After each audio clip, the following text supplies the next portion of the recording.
What's the most amount of fat you can lose in 5 days? I wanted to find out because recently I ate 30 eggs a day for a month to bulk, and I put on a good chunk of muscle but some fat as well. Then I went to Belgium for the holidays and put on even more fat. The latest diet craze, fasting. Fasting. Crazy 3 to 5 day fast. People slept better. They felt more energetic throughout the day. Cellular repair in your body. My plan was to do a 5-day fast, move as much as I possibly could, and do cold exposure. So on Saturday, January 7th, I got tons of blood tests, I snapped my before picture, hopped on this machine that measures my body fat and muscle mass, and I finished my last bit of food by 1 p.m. So in this video, we'll look at what all this did to my body and blood, as well as do a deep dive into how fasting, exercise, and cold exposure work together to increase fat loss. On day 1, my weight started at 187.2 pounds, and right after my meal, I got moving right away. It being the first day of the fast, I really wasn't expecting anything too difficult. I ended up walking 29,000 steps or 15 miles and was limping a bit by the end of the day, but other than that, it wasn't too terrible. I would have thought that not eating anything and burning 1,400 calories through walking would have made me ravenously hungry, but surprisingly, I wasn't too bothered by the hunger. The morning of the second day, I hopped on the treadmill for an hour to bang out some steps. My feet were still tired from the day before, so I tried walking backwards for a while. After that, I did a shoulder workout. I was weaker than usual, but wasn't feeling terrible. Later, I had the typical waves of hunger that I'd expect from the second day of a fast, but like normal, it didn't last very long. Not gonna lie, as I was getting ready to go out, I was feeling a little low energy. I was looking at my food and getting hungry, but now that I'm out and walking and the sun is shining nicely, I feel pretty good. Okay, one thing we need to discuss real quick is that the annoying thing about being alive is that there's this trade-off between growth and longevity. Growth factors like human growth hormone and IGF-1 help you grow muscles, lose fat, heal your wounds, regenerate your cells, and even grow new brain cells. However, studies on mice, worms, and flies have found that decreasing these beneficial growth factors has them live 50% longer. There are a number of people in Ecuador who have a genetic defect that makes these growth factors far less effective in them. Unsurprisingly, they are much smaller than the average Ecuadorian, but they are also uniquely protected against diseases like cancer and diabetes, even though they have almost double the rate of obesity. Fasting is known to decrease these growth factors like IGF-1, and research out of California found that this temporary reduction of IGF-1 through fasting increases your stem cells' ability to regenerate and strengthens the immune system. People don't like to fast. Then again, I think when they do fast, they feel a lot better. Dr. Walter Longo wanted to find a less painful way to provide the many benefits of fasting to people. He came up with a diet limited to 725 calories a day that mimics several characteristics of fasting, like an increase in ketones, a drastic reduction in blood sugar, and a reduction in this growth factor IGF-1. His randomized trial on 100 patients found this fasting mimicking diet had tons of benefits, like reducing blood sugar, blood pressure, and triglycerides, as well as reducing IGF-1 and inflammation, and it also increased blood stem cells. For me, the benefits I was aiming to get from my fast were fat loss, a dramatic reduction in insulin, a reduction in inflammation, a reduction in IGF-1, and any blood changes that would indicate that more autophagy was going on. Autophagy is basically where the body rejuvenates itself by eliminating and recycling old and damaged parts of cells. I've done more than one 0-calorie 7-day water fast, so this time I wanted to see if I could still get similar benefits by mimicking fasting. 725 calories was a little bit too much for me, so I allowed myself 300 calories a day from the second day. I focused on low carb, higher protein, higher salt snacks. But you're probably wondering, doesn't that break your fast? You could take even up to like 500 calories in that fasting day and still get the benefits. People get very concerned about what breaks a fast to the point that they're wondering whether toothpaste will break a fast. The truth is, it's not like the moment you eat a calorie, all the benefits from fasting stop. Sure, some of the processes that are making fasting beneficial will temporarily slow down if you eat a little bit of something. Ketones will probably lower, and blood sugar and insulin may go up a little bit. However, if you eat 250 calories of soup and fish 3 days into a fast, your body will quickly metabolize that small amount of food and quickly get back into a low insulin, high ketone state. Personally, 50 grams of pure carbs is the last thing I would want to have during a fast, as I imagine it would make you extra hungry. But in this particular clinic, they're giving patients 250 calories of pretty much straight carbs, and they still drastically reduced insulin, blood sugar, and triglycerides, and were producing plenty of ketones. So the second day, I had 80 calories of salted pollock roe, a small package of beef jerky, and some electrolyte packs for a total of about 270 calories for the day. I got in about 34,000 steps and burned about 2,000 calories from walking 17 miles. For dinner, I got to watch my girlfriend eat this nice pack of sushi. I got to lick some of the soy sauce. Day 3 was when things got a lot more fun, because my buddy and I headed out to Hakone Yumoto to hike through the old Tokaido Road to Ashinoko Lake. Being in nature and being able to chat with my friend made the long walk much more enjoyable. There are many more times where I felt like I was in this kind of flow state and not concerned about how tired my legs were or how hungry I was. For the most part, being on the move really seemed to silence the hunger. Okay, so it's the third day. It's 3 p.m. and I'm actually feeling pretty great. We walked about 10 kilometers so far today, but it was mostly uphill. And I think it's actually easier than my previous fast. I really think just moving the whole time makes a fast so much easier. Like when I'm sitting at home trying to figure out things to do, or it gives me way more mental bandwidth to think about just food that I want to eat. So I had been taking cold showers, but I wanted to step it up a notch by hopping in the cold stream in the forest during a hike. There's a surprising amount of synergy between fasting, exercise, and cold exposure. 57 degrees, baby. The cold trains your immune system. No flu, no inflammation, depression. Can't you just smell the testosterone? As you may be aware, many of the benefits that come from fasting stem from the fact that fasting reduces insulin. When you fast, your blood sugar goes down, which causes insulin to go down, and by maintaining this low insulin state, your ketone levels increase significantly.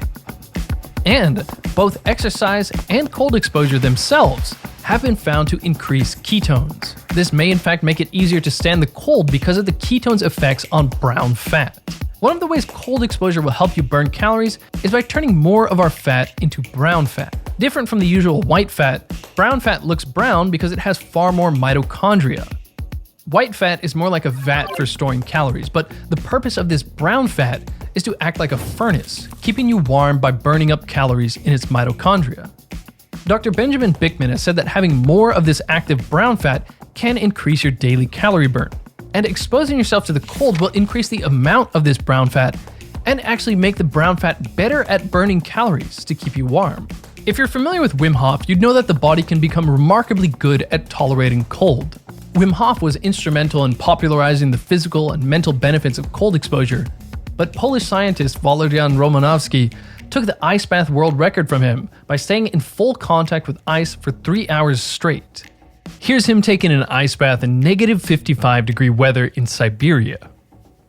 Fasting is the best way to increase ketones, and Dr. Benjamin Bickman has found that when you apply ketones to fat cells, it actually increases their ability to burn calories, and that ketones turn white fat into brown fat. In mice, a ketogenic diet has been found to increase the size of the mitochondria in the brown fat. On the other side of ketones, we have insulin. To simplify things a bit, where ketones tell your fat to burn more calories, the hormone insulin tells the fat to just store the calories. And insulin will block your fat cells from turning into this more productive brown fat, and it will increase the amount of inactive white fat that you have. Lucky for us, exercise and especially fasting will of course lower insulin.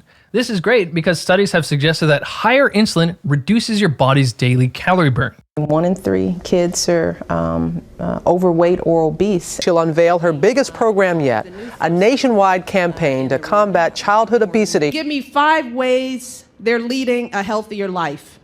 5 jumping jacks, eating 5 new vegetables. The bad news, for children 12 to 19 years old, obesity has increased. Teens posting YouTube videos complaining they were hungry because of the cap on calories. Having too much insulin can block the brain from picking up on the signal from the satiety hormone leptin, making you hungry. And that's what's driving obesity. Insulin blocks leptin at the brain and makes you hungry. So the higher your insulin goes, the hungrier you get. Researchers are actually looking at cold exposure as a therapeutic strategy for type 2 diabetes because it has beneficial effects on blood sugar and insulin. Ray Cornish explained in a 2010 TED-Med talk that a regimen of cold showers and shirtless walks in winter had him lose 30 pounds in 6 weeks. for my lunch, I'm having this oden soup with a bunch of shirataki. It's probably about 200 grams of shirataki, probably about 50 calories total in here. And then this beef jerky is 133 calories. And then the squid is 45. To wrap up the third day, I tried going for a run that night, and I actually felt quite energetic and very light at first, but after 3 kilometers, I started to get a headache and switched to walking. After that, I went back to the hotel and did some rounds of sauna and cold plunge. Usually by this point in a fast, the twinge in my stomach really makes it hard to fall asleep, but like the day before, I was so exhausted this night that I fell asleep much faster than I usually do when I'm eating. This morning I woke up feeling really weird. I felt really depleted, felt kind of hot. My skin felt kind of weird. That's probably because the room was dry, but I kind of think I overdid it on the sauna. Probably not the best thing to do while you're fasting. But I had some salt and electrolytes, and now I'm feeling pretty good. So I'm gonna try and get a bunch of steps in. Luckily, it's a really nice day today. I got in about 10,000 steps and listened to an Andrew Huberman podcast before we had to check out of the hotel. I learned from that podcast that an important component to burning fat with cold exposure is specifically to shiver. Shivering causes the release of a compound called succinate that acts on your brown fat to increase the brown fat's production of heat and calorie burn. Shivering also triggers the release of adrenaline from neurons that are embedded in the fat. This adrenaline causes the fat to be released and burned up. This is the protocol that Huberman recommended, is you get into water that's basically cold enough to make you shiver for 3 minutes, and then you get out for 3 minutes, and then you get back in for 3 minutes. And so something about this makes you shiver a lot more. I actually feel pretty good. I feel a lot better a lot more energized than I felt before. Even after I put my clothes on, I was still shivering like a wet chihuahua as we walked down to Skia to get some miso soup. Despite not having as much time to walk this day, I was once again totally exhausted and ended up being in bed about 11 and a half hours. This is the most I've ever slept on a fast. I woke up this morning with that kind of low blood pressure, really depleted feeling. So I got up, took some salt with electrolytes, and before long I was feeling pretty good. So I went up and did the cold plunge, got some shiver in, and now I'm back down here. And I'm a bit worried about today because my Achilles tendon has been killing me since yesterday night. The last day we hopped on the train to go back to Tokyo, and while I was aiming to max out my steps, my Achilles heel was killing me and I was limping along most of the day. It felt better walking on a perfectly flat surface, so I went to the gym and did an hour on the treadmill while watching a crappy movie. I hit the treadmill for about 90 minutes. Now it's actually a lot worse. So I'm gonna go home. I had to call it quits after a measly 25,000 steps for the day. Today, I woke up feeling a little depleted, but now that I came out and started moving, I'm feeling way better. On the morning of the final day, I limped out another 15,000 steps for a total of 163,000 steps, or 79 miles over the 5 days. I took my after picture, got my blood drawn again, and broke my 121-hour fast at 2 p.m. with a nice big ribeye. To be honest, eating a proper meal after 5 days wasn't so much like an amazing burst of pleasure. It feels more like a sense of relief. Not all that different from finally being able to sit down after walking 7 hours a day. Finally, let's take a look at my before and after pictures. Looks like my gut shrank a decent amount, though I doubt all that initial size was fat. I may have been extra bloated in the before picture. I lost 11.7 pounds or 5.3 kilograms over the 5 days. But what about my blood results? Was I able to get the fasting benefits I was hoping for despite eating 300 calories? Well, after the fast, my insulin was 3 times less than baseline. CRP, a marker of inflammation, was 1.8 times less. IGF, this growth factor that we want to reduce for better longevity, was 1.7 times less than baseline. And finally, my white blood cell count was 1.65 times less than baseline. Based on this paper here, this reduction in white blood cells may suggest increased autophagy, the body's rejuvenating cell recycling process. So it seems like I got all the benefits I was looking for, even though I was eating some calories. By the way, my LDL cholesterol went from 125 to 101, my HDL improved from 40 to 43, and my triglycerides, which you generally want to be lower, went from 56 all the way down to 39. Next up, according to the in-body scan, my body fat percentage reduced by 2.4%, meaning I lost 5.5 pounds of fat. I also lost 4.4 pounds of soft lean mass. But that doesn't necessarily mean I lost 4 pounds of pure muscle. Soft lean mass refers to total body protein, water, and non-bone minerals. However, please take these specific results with a big grain of salt. I don't put too much stock into the accuracy of this in-body thing. Last time I got an in-body scan, it said my body fat percentage was 6% when I looked like this. Here's someone who got a result of 6% body fat on a much more accurate device, the DEXA scan. But unfortunately, I don't have access to a DEXA scan in Tokyo. By the way, this study that used a DEXA scan on people doing a prolonged fast found that their fat mass drastically reduced by day 6 of fasting, and while their lean mass was temporarily reduced, it returned back to baseline after 5 days of refeeding. But even after the refeeding, they maintained that big reduction in fat mass. So if you're fasting, my 5 tips to you would be to 1. Move as much as you can and stay busy. Obviously 7 hours of walking a day is not realistic at all, but every time I got outside and moving, I felt a lot more energetic and less hungry. When I was sitting down with nothing to focus on was when I was feeling the hungriest. The second thing is to get in nature and get plenty of sun if you can. Third, if you have experience with cold exposure and fasting, try combining them, but take it slow. I found it actually made me feel really energetic, it improved my mood, and reduced my hunger. For beginners, it's probably not a good idea. Fourth, you don't need to impress anyone. Sure, water-only fasting is the coolest, and surely it has more benefits, but if having a 100-calorie miso soup will make it so that you can fast for 4 days instead of 3, just eat the soup. Fifth, like usual, take your salt and electrolytes. Whenever I was feeling really low energy or hungry, I would take plenty of salt and electrolytes in my water, and that had me feeling way better. That's where this video's sponsor, Element, comes in.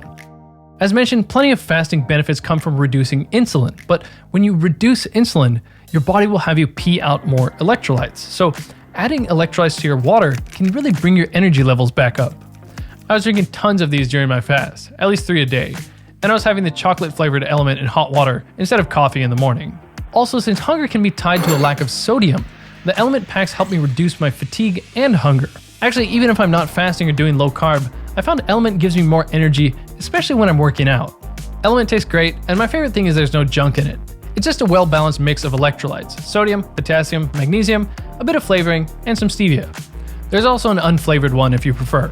If you go to drinklmnt.com/whatI'veLearned, you can get a free sampler pack with any purchase.